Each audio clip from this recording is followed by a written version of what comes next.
Я чекаю, коли зацензурять радянський мультик про Вінні-Пуха. Коли оце він, знаєш, там іде з кулькою, і він буде, ось ця кулька, вона буде заблюрена. А Лукашенко акурат вельмі спужаўся дрону, тому што практычна цяпер беспілотнікі ў Беларусі гэта нейкая страшная для яго пагроза. Заборонили пікап, а не гранатомет, який стояв на цьому пікапі. Але абсолютна магчыма, што хтосьці ў яго атачэнні з ФСБшнікаў абсолютна мог это пралічыць лагічна і акурат наусківаць. Давай там, знаєш, забараняй, тому што вось цябе тут можа ўзравуць твою рэзідэнцыю, ён такі, да, пойду падпішу.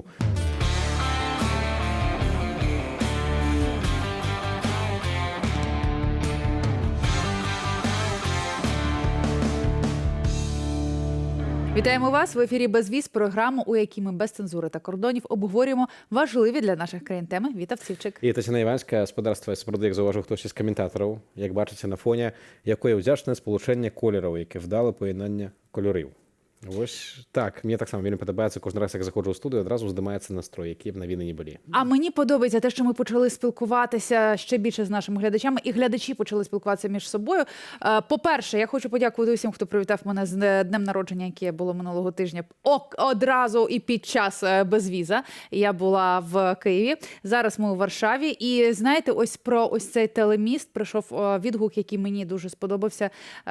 Написали «Самый адекватный выпуск за все время существования передачи. Видимо, процесс взаимопонимания все-таки пошел. Слава Україні, живе Білорусь».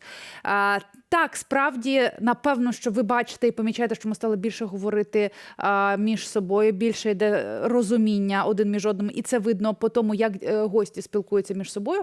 Але от не погоджуюся з першою половиною про те, що це найадекватніший випуск, тому що от, власне, через те, що ми піднімаємо теми історії, релігії, колгоспів, здоров'я, про те, через те, що ми порівнюємо, як відбувалося те чи інше, ось це взаєморозуміння і з'являється. Адекватно з'являється тоді, коли ёсць так само трошки ведаў, так? І як чоловік починає розуміти, що відбувається.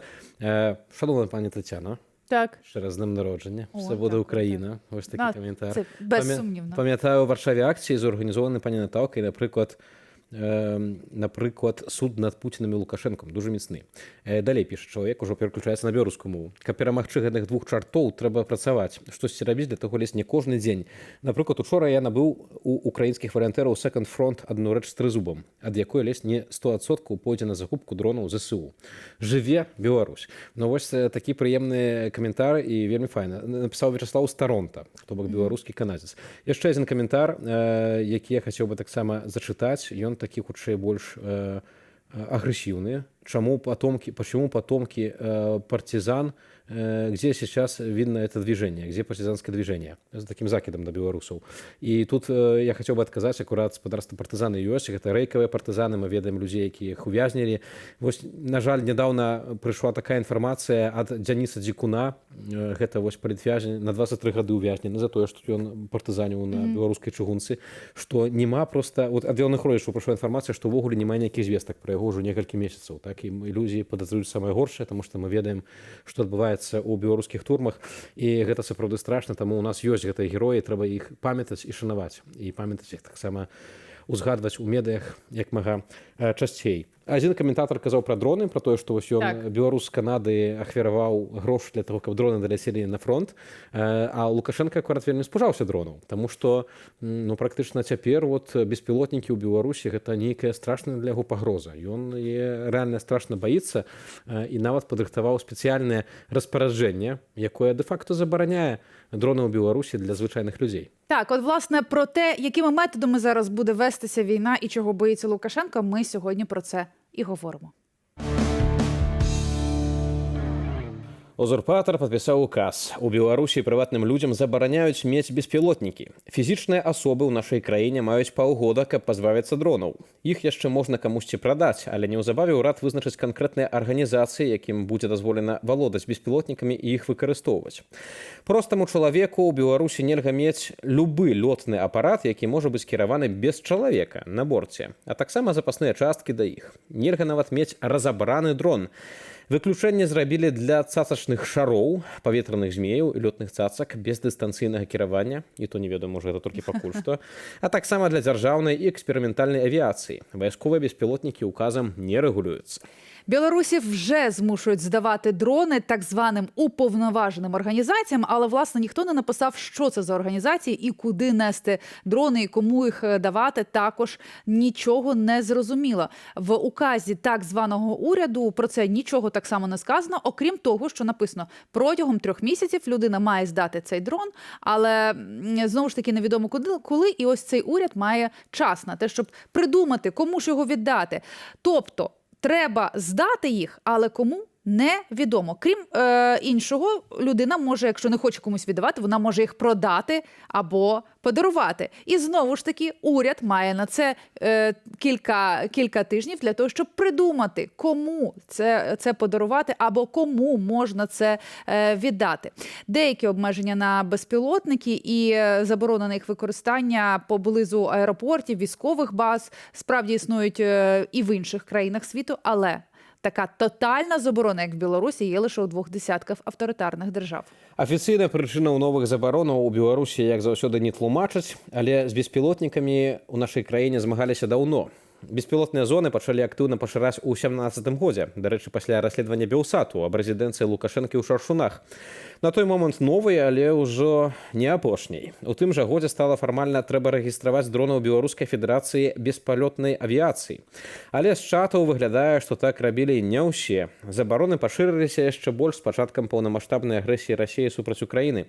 Імаверна, у Беларусі баяцца і таго, што хтосьці зможа скамбінаваць дрон і выбухоўку, ды здзейсніць чарговую аперацыю накшталт той, што была ў мачулішчах, дзе беспілотнікам моцна пашкодзілі расійскі лётны радар самалёт А-50. Мене, знаєш, дуже повеселило те, що заборонили дрони, але поки що там кульки не заборонили, ось ці літаючі, там якісь іграшки, напевно, на дитячі, знаєш, є такі дитячі іграшки, тримаєш долоньку і воно літає. Поки що не заборонили. Але це поки що. Я чекаю, коли зацензурять радянський мультик про Вінні-Пуха. Коли оце він, знаєш, там іде з кулькою, і він буде, ось ця кулька, вона буде заблюрена. Заборонять навіть Вінні-Пуха і його літаючу кульку. Ну як, він же ж не отримав ліцензію, там невідомо де, правда, уряд не визначив, але він не звернувся по дозволу у виконком за 14 зон для того, щоб шарики повісити. Слухай, а може Вінні-Пух з п'ятачком і з цією кулькою ідуть насправді не за медом, а йдуть шукати ось цю комісію, уповноважену організацію, яка має їм сказати, куди вони мають здати цю кульку. П'ятачок був, до речі, вельми рашучий, тому що, пам'ятаємо, його навіть стрельба була у некоторих сценах. Так що, увогуле, я думаю, це терорист, так. Це абсолютно екстремістське формування у вигляді П'ятачка і Вінні-Пуха, або Вінні-Пуха, по совєтській традиції, розна є так само його назви у нас. До речі, на конт дронів, бачиш, так атрымалася, што і тут Белсат вінаваты.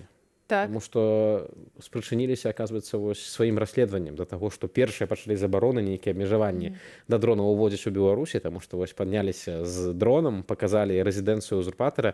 І вось чалавек, які гэта зрабіў, ужо зараз з намі на сувязі, Ігор Кулей, кіраўнік рэдакцыі Белсату, журналіст, які рабіў гэтае расследаванне, вельмі гучнае расследаванне ў 2017 годзе. Вітаю цябе. Привітання. Що ж ти, Ігоре, наробив, хочеться запитати? Налякав Лукашенко птічкою. Вітовт, конечно, крышечку все ж таки я б не аддаваў усю славу менавіта нам, камандзе, якая рабіла гэтае расследаванне, тому што тады ўпершыню, мне здаецца, рэжым просто задумаўся.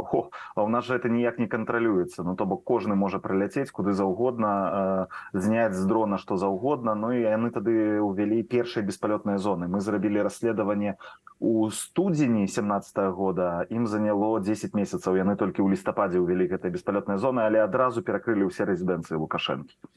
То бок гэта было для іх прыярытэтам. Ты абсалютна звязваеш, што яны баяцца таго, што людзі даведаюцца, як яны жывуць, і што адбываецца за гэтымі высокімі платамі. Яны перакрылі межы таксама тады першыя. Калі я не памыляюся, першых беспалётных зонаў было 80, іх увялі 80 зонаў. І мы адразу, канешне ж, ну, яшчэ свежыя былі ўспаміны пра гэтую рэзідэнцыю і каментары, што вось-вось зараз забароняць дроны, сачыце за рукамі, зараз рэжым разлуецца. Вось. Яны закрылі вайсковыя зоны, яны закрылі межы, але што самае цікавае, яны сапраўды закрылі ўсе зоны над рэзідэнцыямі Лукашэнкі, і што яшчэ цікава, яны закрылі зону, дзе ён едзе з Драздоў да працы, і закрылі над астаршыцкім гарадком, дзе Коля Лукашенко таксама прыязджаў у школу, калі ён яшчэ там вучыўся. Ну то бок відавочна, што для іх прыярытэт былі вайсковыя справы, справы мяжы, ну то бок бяспекі пэўнай і уласна сям'я Александра Лукашэнкі. Ну, в прынцыпе, ў нейкім сэнсе нават далі наводку для Так, некаторых так. можа людзей. Ігор, а вось тады гэта былі часы яшчэ так званай еўраадлігі альбо лібералізацыі, то бок адносна сённяшніх дзён траваядныя гадзіны. Цяпер мы ведаем, што адбываецца ў Беларусі, як Беларусь скатваецца нават у некаторых практыках да таталітарызму. Вось цяпер з гэтай забаронай дронаў ніякога пакарання нібыта няма. Пакуль што не прапісана за тое, што чалавек, напрыклад, не аддасць кудысьці дрон альбо не прадасць яго. Аднак вось што думаюць у таварыстве уладальнікаў беспілотнікаў, што думаюць беларусы, якія карыстаюцца дронамі? Ну, дзякуй Богу, для тых, хто зарабляе на гэтым грошы, напрыклад, жыве з гэта, утрымліваецца, бо ёсць такія людзі, якія выкарыстоўваюць дроны для нейкага заробкавых мэтаў. Здымаюць вяселлі, здымаюць зямельныя ўчасткі нейкія і выстаўляюць, кліенты выстаўляюць пазней іх на продаж, каб з паветра быў прыгожы здымак, каб было бачна. Людзі, якія здымаюць нейкія для кіно, для кліпаў, для яшчэ чагосьці, яны, на шчасце, пакуль што нібыта не закранутыя. То бок яны ўсе і раней мелі зарэгістраваныя там індывідуальнае прадпрымальніцтва, яны мелі зарэгістраваныя гэтыя дроны, яны працягнуць сваю камерцыйную дзейнасць. Але асноўная ўсё ж такі маса людзей, якія валодала дронамі, валодала іх для сябе. Хтосьці, не ведаю, там рыбак вудзіў рыбу і з лодкі, напрыклад, здымаў нейкія свае кадры, як ён там вудзіць рыбу. У мяне ёсць там, напрыклад, знаёмыя, якія спортам займаюцца, бегаюць, там на ровары ездзяць. Яны з дрона здымалі там нейкія кадры, вось як яны спортам займаюцца. Хтосьці выстаўляў гэта ў Facebook, хтосьці рабіў нейкі відэаблог. Ёсць цэлы раздзел трэвел-блогераў, так, людзей, якія ездзяць, напрыклад, па Беларусі, здымаюць, паказваюць прыгожыя месцы. Вось яны ўсе папалі пад фактычную забарону. Но хто ад гэтага пацерпіць? Пацерпіць у тым ліку простыя людзі, нават. Я ўпэўнены, што такімі людзьмі, якія валодалі гэтымі дронамі, былі і прыхільнікі умоўнага рэжыму і Александра Лукашэнкі. Я думаю, што ім гэтая забарона таксама вельмі моцна не спадабаецца.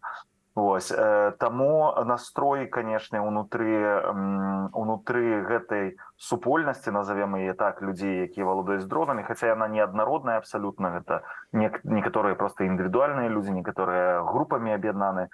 Настрой, канешне, не самыя лепшыя, таму што гэта можа быць толькі першым крокам, ведаючы, як рэжым любіць паступаць, такімі паступовымі крокамі яны закручваюць гайкі заўсёды.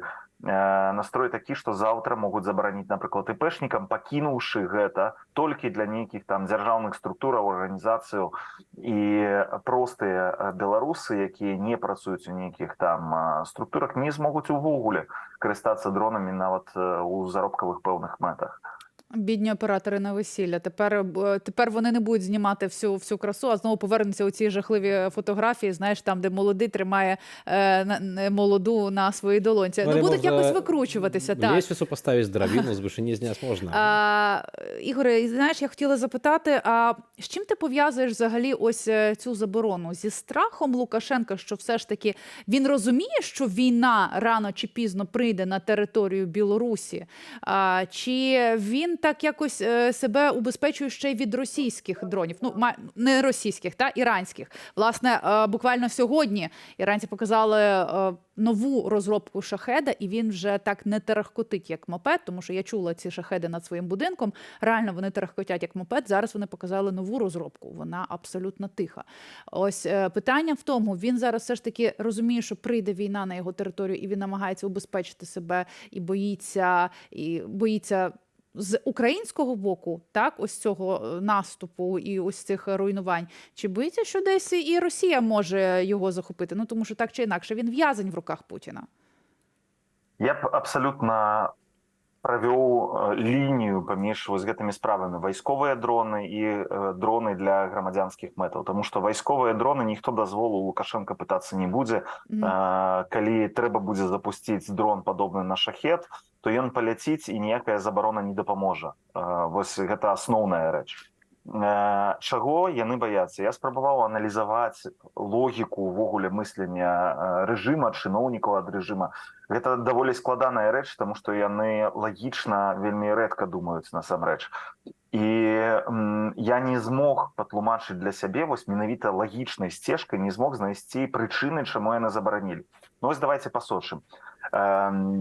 А-50, гэты радар паветраны, які быў узарваны на мачулішчах, расійскі гэты самалёт вельмі дарагі, ён быў узарваны менавіта такім звычайным грамадзянскім дронам, такім вось, як лётаюць там, я не ведаю, тыя, хто здымае рыбалку сваю. І калі падумаць, самы галоўны кампанент у гэтай спецаперацыі, гэта ж быў не дрон, а выбухоўка.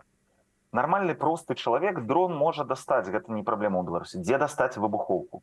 А цяпер давайте гэту сітуацыю перавернем. Напрыклад, хтосьці плануе ў Беларусі спецаперацыю і мае спосаб, як даставіць у Беларусь выбуховае рэчыва, каб правесці гэту спецаперацыю. Ну што вы думаеце, ён не зможа і дрон правесці? Ну это ж лухта абсалютная, то бок забараняць выкарыстанне грамадзянскіх дронаў, каб пазбегнуць вось такіх паўтарэння спецаперацыі, як адбылася ў мачулішчах, гэта абсалютная алагічная паводзіны. Гэта не ўратуе рэжым ад такіх дыверсіяў ніякім чынам. Таму гэта чарговы проста такі таталітарны крок у таталітарных рэжымах, яны заўсёды так сябе паводзяць. Калі яны чагосьці баяцца, чагосьці не разумеюць, не ведаюць, лягчэй гэта проста забараніць, чым разбірацца з гэтым, чым шукаць нейкую форму супрацы, суіснавання. Тое, што, напрыклад, рабіла вось гэтая беларуская федэрацыя беспілотнай, прабачце, Вітаўт сказаў беспалётнай, беспілотнай авіяцыі, яны спрабавалі знайсці спосаб, як у гэтым таталітарным дыктатарскай Беларусі пераканаць вайсковых, пераканаць гэтых сілавікоў Лукашэнкі, што дронавая справа ў Беларусі павінна развівацца, што людзі павінны імі валодаць, павінны займацца, можа паўстаць нейкая спартовая федэрацыя, бо ёсць дроны, якімі займаюцца там людзі спортам, гонкі робяць на іх. Прыгожыя ролікі людзі здымаюць, ездзяць, падарожнічаюць, Беларусі рэкламуюць, як бы у Ютубе размяшаюць, хтосьці пабачыць, захоча прыехаць паглядзець, ці іншыя беларусы паедуць паглядзець. Але ніякія лагічныя довады, ніякія факты на гэты рэжым не дзейнічаюць, бо ён таталітарны па сваёй сутнасці. Забаронім і ўсё. І так яны і паступілі. Але зноў жа, калі вы вернецеся да таго, ці спыніць гэта спецаперацыі, якіх яны баяцца? Не спыняць. Таму што людзі, якія ў стане даставіць у Беларусь выбуховае рэчыва, ці знайсці яго ўнутры Беларусі нейкім чынам, яны знойдуць спосаб знайсці дрон, каб даставіць гэтае выбуховае рэчыва туды, куды яны хочуць.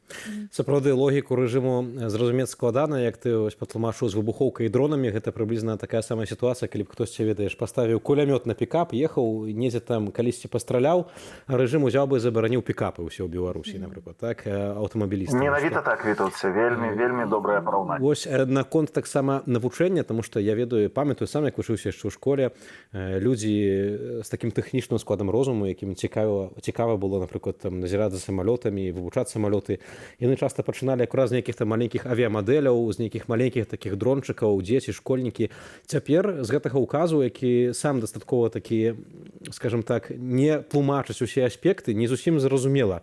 Ці гэта азначае, што, напрыклад, дзецям таксама нельга будзе вучыцца такім рэчам, альбо калі можна, то пад нейкім суперстрогім кантролем дзяржавы, бо гэта мусіць рабіць там, не ведаю, нейкая фірма, якая будзе мець адпаведную рэгістрацыю ў вось гэтай федэрацыі авіяцыі. Справа ў тым, што у Беларусі ж так часта бывае, мы уже, я думаю, у вашай праграме вы тысячы такіх прыкладаў праводзілі. Заканадаўства ў Беларусі абсалютна недасканалае, так, законы пішуцца на каленцы, пішуцца вельмі хутка, прыкладаў таму мільён, а пазней у беларускіх судах адбываецца інтэрпрэтацыя так званая гэтых законаў, і калі ў іншых краінах звычайна проста пасклаўшыся такой практыцы інтэрпрэтацыя адбываецца на карысць у бок пацярпелага, то ў Беларусі звычайна інтэрпрэтацыя адбываецца супраць пацярпелага, то бок на карысць заўсёды абвінаваўцы і дзяржавы, напрыклад. Вось. І ў дадзеным выпадку так, я не выключаю сітуацыі, што ў авіямадэльных нейкіх цэнтрах маладзёвай творчасці, там, дзе ёсць авіямадэльныя гурткі нейкія, не будзе больш ніякіх авіямадэляў, просто забароняць таксама і вынесуць. Не здзіўлюся, таму што Беларусь пры Лукашэнку пераўтварылася ў краіну абсурду, і гэта адбылося не сёння, не учора, гэта адбылося дзесяцігоддзі таму. Мгм. Ігоре, а може бути така ситуація, якщо ми говоримо про те, що у Лукашенка абсолютно відсутня логіка, так? Але в'язниці переповнені політв'язнями, і вони постійно поповнюються. Чи можуть тепер ці люди, у яких при обшуку знаходять дрон, навіть якщо це якийсь мавік, яким знімали весілля, хоча у нас мавіки дуже активно використовуються на фронті, треті мавіки, то його знову ж таки посадять до в'язниці. Це, знаєш, може такий як наркотик все більше і більше за щось садити людей, щоб посилювати диктатуру і щоб взагалі хтось боявся навіть очі підняти.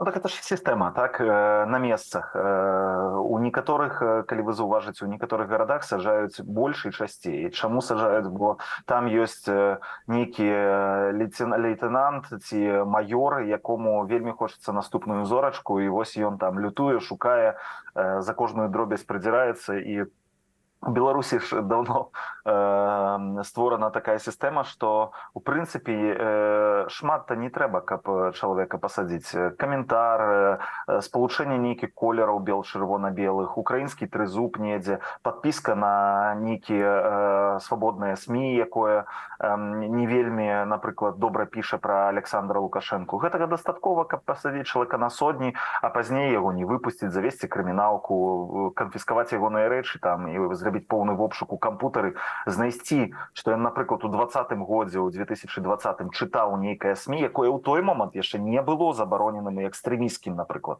Але ўсё роўна чалавека за гэта пасадзіць. Таму што рымскія прынцыпы рымскага права ў Беларусі не працуюць. Прынцыпы ж рымскага права кажуць, што закон не працуе назад. То бок, калі ад 1 студзеня нельга, напрыклад, чытаць там умоўна, не ведаю, свабоду, бо яна стала экстрэмісцкім фармаваннем, то гэта азначае, што калі вы чыталі яе до гэтага, до 1 студзеня, то вам за гэта нічога не будзе. Але ў Беларусі не так. Вам будзе, нават калі вы яе чыталі там у 15 годзе, і вы нават ведаеце, што чыноўнікі беларускія яе чыталі, бо яны дагэтуль на сваіх фейсбуках не павыдалялі спасылкі, перапосты, якія яны рабілі. Больш таго, памятаем, як, напрыклад, у 2015 годзе нават сам Лукашенко асабіста, напрыклад, даваў інтэрв'ю Тутбай, Радыё Свабода, Еўрарадыё на вялікай канферэнцыі, а людзей цяпер саджаюць за тое, што яны, напрыклад, перапосцілі артыкул таксама там з якогось там 16-17 года на якусь там увогуле культурніцкую тэму. За гэта людзей у турме саджаюць. Па гэтай логіцы Александра Лукашенка можна сажаць. Але ведаеце, што мяне найбольш хвалюе з гэтым законам і з гэтымі дронамі, якія ўвялі зараз? Найбольш мяне хвалюе тое, што на руках у беларусаў зараз знаходзяцца, па такіх, я думаю, што сціплых ацэнкаў некалькі тысячаў маленькіх дронаў, так, вось такіх грамадзянскіх.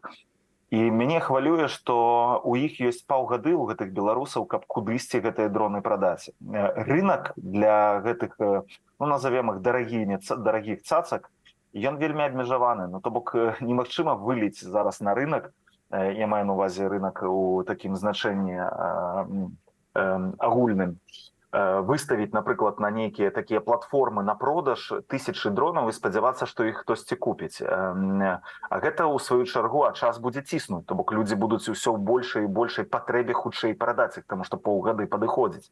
І куды іх аддаваць, куды іх здаваць, гэтыя дроны? Яны будуць абніжаць кошты, хутчэй за ўсё. І дроны будуць станавіцца ўсё больш і больш таннымі. І ведаеце, хто іх будзе скупляць, гэтыя дроны? Валанцёры Донбаса, так званыя, так, рускі мір. Яны будуць скупаць іх у Беларусі і перадаваць іх на фронт туды, каб яны праводзілі альбо разведку украінскіх пазіцый, альбо скідывалі гранаты і забівалі украінскіх жаўнераў. Вось што мяне сёння хвалюе. Таму я б вельмі хацеў, калі у Беларусі хтосьці нас глядзіць і мае дрон, і думае зараз, як яго прадаць, каб ён паклапаціўся пра тое, каму ён прадае гэты дрон і што з ім будуць рабіць. Таму што сённяшні ваш дрон можа аказацца заўтра ў руках расійскіх мобікаў, расійскіх вось гэтых акупантаў, якія будуць скідаваць з іх гранаты на украінскіх жаўнераў. Падумайце пра гэта, калі ласка.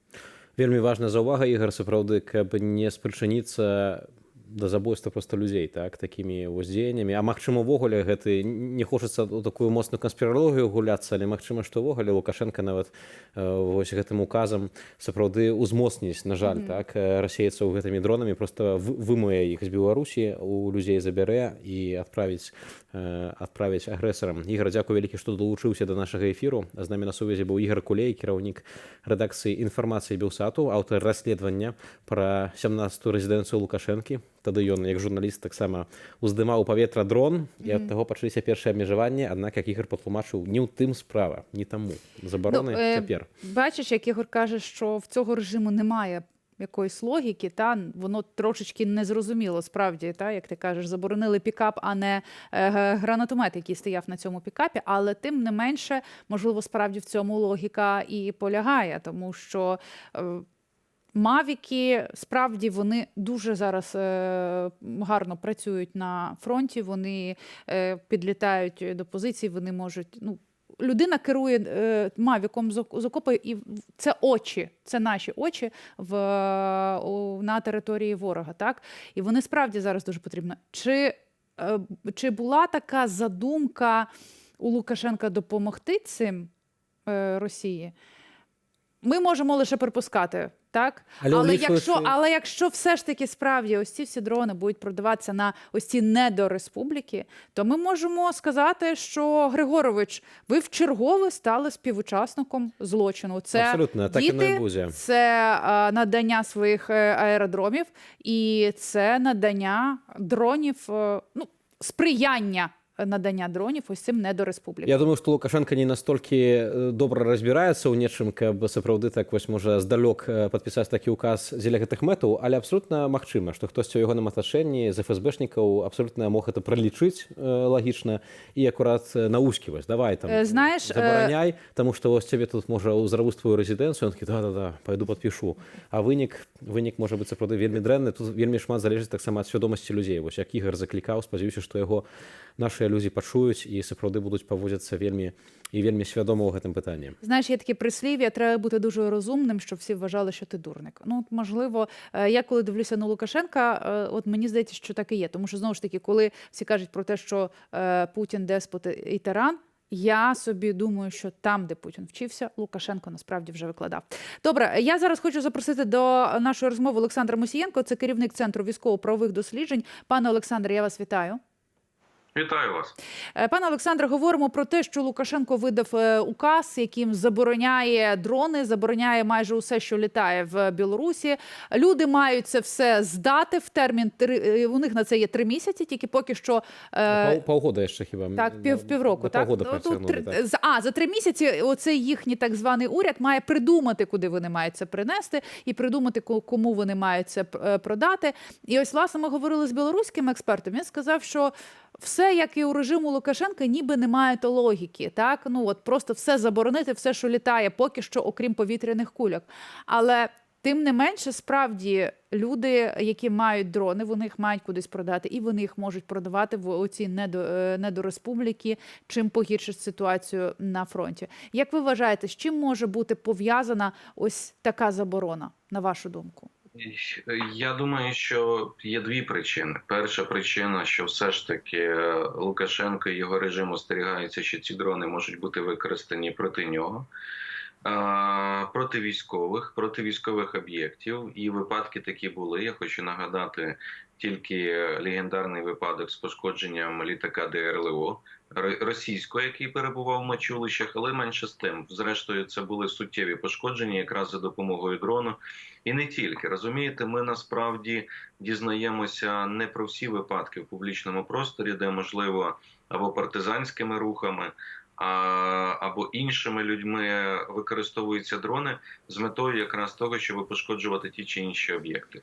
Вони цього відверто бояться. Тобто в мене тут немає жодних сумнівів. Тим більше, ви знаєте, що попри те, що російська авіація зараз не здійснює запуски ракет з території Білорусі, але разом з тим вони використовують білоруські аеродроми, литовища для того, щоб, скажімо, потенційно вони були за ними закріплені. І зараз подивіться, що робиться в Росії на російських аеродромах, де прилітають дрони, де прилітають коптери, скидають, де є дрони камікадзе, влучають і пошкоджують або знищують літаки. Тому це от перша причина. Друга, звичайно, похідна з цього, що вони придумали, що не просто треба використовувати дрони, а здати. Знаєте, колись такі були місячники по здачі зброї незаконної якоїсь там і так далі, коли можна було здати. От зараз вони так само. А мета яка? Ну, мета, звичайно, відправляти потім ці дрони на фронт. Безумовно, я в цьому не маю жодних сумнівів. І, можливо, передавати якраз Росії ось такий спосіб допомоги. Російські війська зараз збільшили кількість використання дронів. Ось такі дві причини я бачу. Вы таксама звяртаеце ўвагу на тое, што прычыны гэтага ўказу могуць палягаць у тым, каб дроны не перашкаджалі расійскім самалётам, якія базуюцца на тэрыторыі Беларусі. У сваю чаргу вось беларусы думаюць перадусім пра матывацыі самога Лукашэнкі, што вось маўляў, ён можа баіцца, што нейкі дрон заляціць на ягоную рэзідэнцыю і скіне нейкую выбухоўку. Вось як вам з Украіны здаецца, ці можа быць увогуле такая прычына, ці ўсё ж такі хутчэй Масква схіліла Лукашэнку ось до такого указу?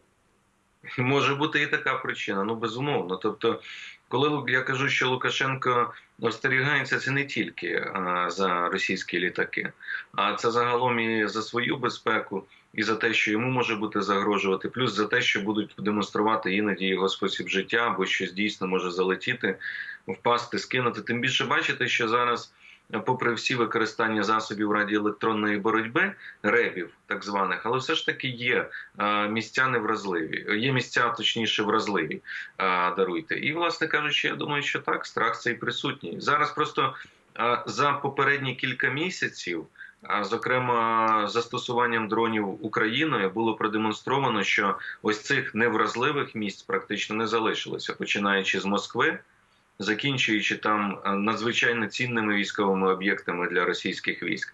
І тому я думаю, що і у Лукашенка така реакція. Пане Олександре, а за яких умов Україна має право масово використовувати свої дрони на території Білорусі? Ну, ви бачите, що Україна не визнає, що дрони використовуються і на території Росії, в принципі. Ну, тобто, у нас немає офіційних підтверджень, що Україна стоїть безпосередньо за ударами тими чи іншими по території, по Москві чи там по інших об'єктах. Насправді, ми так чуємо іноді з різних джерел, і ми це розуміємо, але разом з тим офіційно немає. Ну, слухайте, якщо є диверсанти в Росії, які зараз наносять удари по аеродромам, не виключено, що вони можуть з'явитися і в Білорусі. Вони, до речі, там є підґрунтя для цього. Лукашенко це дуже остерігається. Вони злякалися. Я пам'ятаю ось цю кампанію, коли РДК і Легіон Свободи Росії заходив на територію Білгородської області. Тоді білоруська влада дуже боялася того, що може щось подібне повторитись з полком Каліновського, наприклад. І тому підґрунтя для цього є абсолютно. І це не обов'язково буде Україна, це будуть якісь диверсійні групи, і це можуть бути підрозділи без там розпізнавальних знаків, в тому числі і з білоруських громадян. Все, із громадян Білорусі. І довести там, що це за цим стоїть Україна, ну ясна річ, Лукашенко всьому звинувачує Україну, але буде дуже складно. Сапраўды, вось вы згадалі пра той паход у Белгародскую вобласць, а я памятаю, што наконт страху рэжыму Лукашенко акурат у той час, ці выпадкова, ці не, але знік на некалькі дзён нават з экранаў тэлевізараў, ён тады моцна захварэў, вось, і тады нават былі спекуляцыі, што з ім можа сталася, і чаму ён у такім стане. Спадар Александр, яшчэ адзін момант. На вашу думку, ці такая забарона увогуле можа мець сэнс, калі мы кажам пра перадухіленне ўласна нейкіх вось такіх дыверсіяў, таму што, як казаў вось мой калега, беларускі эксперт Ігор Кулей, пра тое, што, окей, яны забараняюць нейкія там цывільныя дроны, аднак ўсё роўна для того, каб здзейсніць дыверсію, напрыклад, патрэбна выбухоўка. І калі можна даставіць выбухоўку на месца дыверсіі, то ўжо ў чым праблема даставіць там нейкі дрон? Наколькі гэта можа быць эфектыўным з боку Лукашэнкі ўвогуле прымаць такія ўказы? Так, звичайно, я погоджуюсь, що потрібна вибухівка, потрібна дійсно. Розумієте як? Тут же ж така ситуація, що в будь-якому випадку, якщо вибухівку можна десь дістати, в тому числі на місцевих складах, що дуже часто, до речі, відбувається, тому що вона не постачається через кордон. Це не так часто через лінію кордону. Вона дістається або на кримінальних ринках всередині, або в лавах військових, які готові це продати, і, в принципі, з метою наживи там чи з інші інтереси, можливо, навіть якісь політичні. Але все ж таки, що стосується дронів, то з ними потрібно буде вирішувати ситуацію, яким чином їх переправити, тому що вибухівку як би це парадоксально не звучало, але дістати буде ту ж саму гранату, елементарно починаючи, для скиду. Її можна буде знайти дещо навіть легше, ніж знайти дрон за певних умов. Тому що дрон потрібно привезти, дрон треба знати, де купити, а це мають бути сірі, чорні схеми контрабандні і так далі. Це не неможливо, але це ускладнить певні дії. Але я можу погодитися в загальному, що це не перешкодить тим, хто дуже бажає щось зробити, вчинити те, що вони планували. Пане Олександре, я хотіла запитати власне про те, чому зараз всі бояться дронів, тому що ось це повномасштабне вторгнення. З початком війни ми також використовували дрони, але не так масово, як почали використовувати дрони під час повномасштабного вторгнення вже в Росії. Яку роль зараз вони відіграють на фронті? І от завдяки, можливо, які напрямки завдяки дронам саме ми зараз звільняємо? Почну з останнього. Розумієте, звільнити щось за допомогою виключно дрону неможливо. Або надзвичайно складно. Все одно це... Я маю на увазі, де вони найбільше потрібні, так? Потрібні всюди. Тому що, розумієте, дрони є різних типів. І якщо ми скажемо, починаючи від найпростіших FPV-шок чи мавіків, які можуть щось скидати, вони потрібні на напрямках, де є відкриті ділянки, де ворог може перебувати, просто його жива сила, або легко броньована техніка, або навіть закидаються гранати в люки танків чи іншої техніки. Це вже взагалі майстерність. А є дрони камікадзе, які можуть знищувати і пошкоджувати броньовану техніку, навіть важку. Тобто, залежно від типу, але потрібні на всіх напрямках, тому що дрони виконують, скажімо так, багатофункціональні задачі, як розвідка, так і нанесення ударів різними типами. Тому вони потрібні всюди. Це дуже серйозна вогнева підтримка. І ми бачимо, Україна дуже активно застосовує, на жаль, і Росія активно використовує різні типи дронів. Але так само, попри їхню важливість, все одно має бути взаємозалежність між підрозділами. Дрони, сухопутна складова, інші складові, артилерійська, коригування вогню за допомогою дронів, що робиться, з метою досягнення цілей, звільнення територій.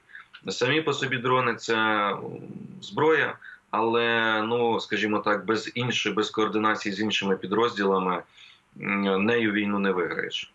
Калі кажам таксама пра дроны, хацеў вас запытаць таксама ваше экспертнае меркаванне, наколькі яны моцна мяняюць хаду вайны, ці мы можам казаць пра тое, што сапраўды са з'яўленнем дронаў вайна пераходзіць у нейкае іншае вымярэнне. Так, вядома, што і раней была авіяцыя, але гэта абсалютна ж не былі рэчы, якія там, напрыклад, лёталі там у 20 метрах, так, над галовамі жаўнераў. То бок цяпер вайна зусім выглядае праз гэта інакш.